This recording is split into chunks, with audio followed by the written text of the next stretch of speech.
So I just want to talk about the Education Hub for a little bit. Obviously we launched that back before Christmas when we announced we were launching the Hub, and we were launching 3 different BTEC courses to potential students.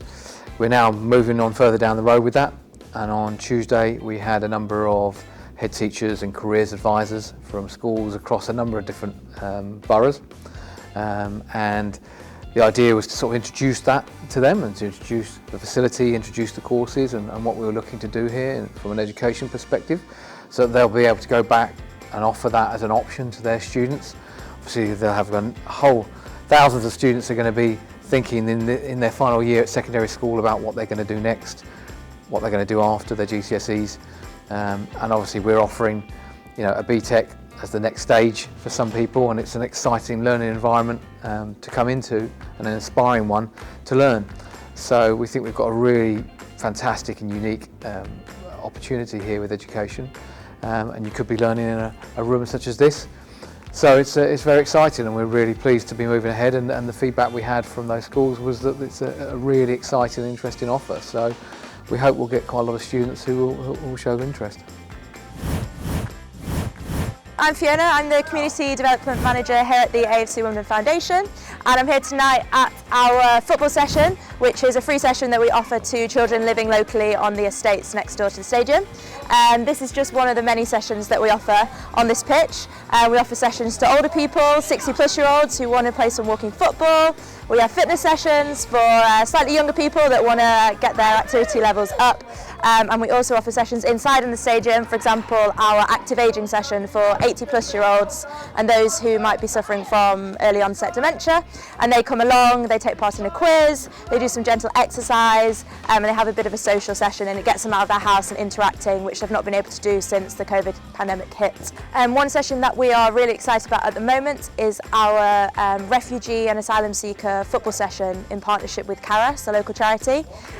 We currently have a group of men coming down on a Friday, and these men are living in local hotels and they don't have any access to social spaces or kind of places to play football, and they came to us and said that they'd like us to put on a session for them, so we were able to oblige, and that session has been going now for a couple of weeks, and the men come down, they stretch their legs, and they engage with some of our local volunteers, as English is a second language for a lot of them, and it's becoming a really great hub of activity on a Friday. And after they play, they come inside, have a cup of tea, refreshments, drinks, and we're hoping to grow and expand that session to be able to invite their families and children down as well, so they'll be able to stay inside, do some fun activities, while everyone who wants to play football can be out here on the pitch.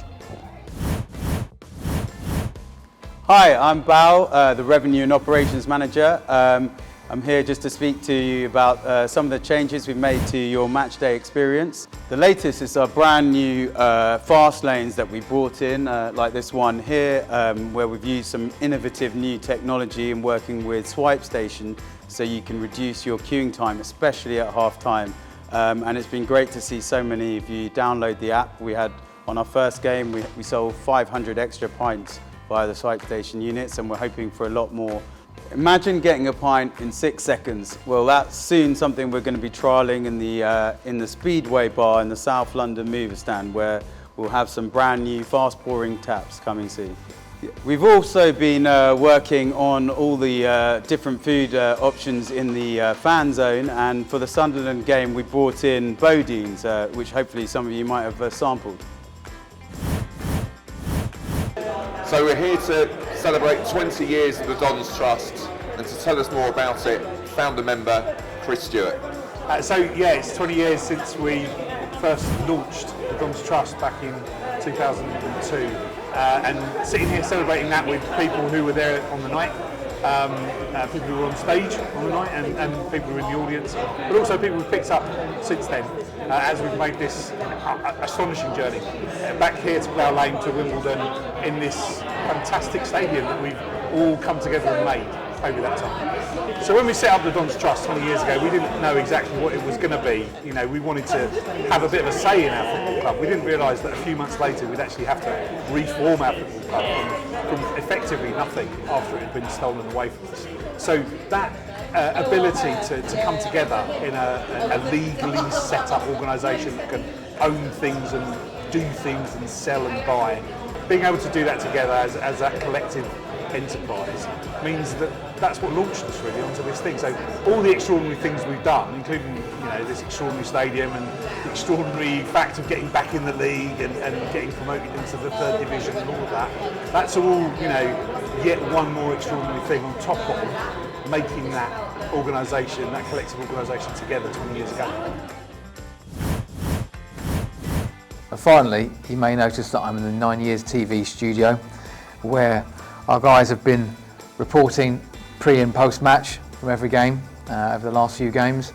They kick off an hour and 15 minutes before the match and obviously go on for another half an hour post that.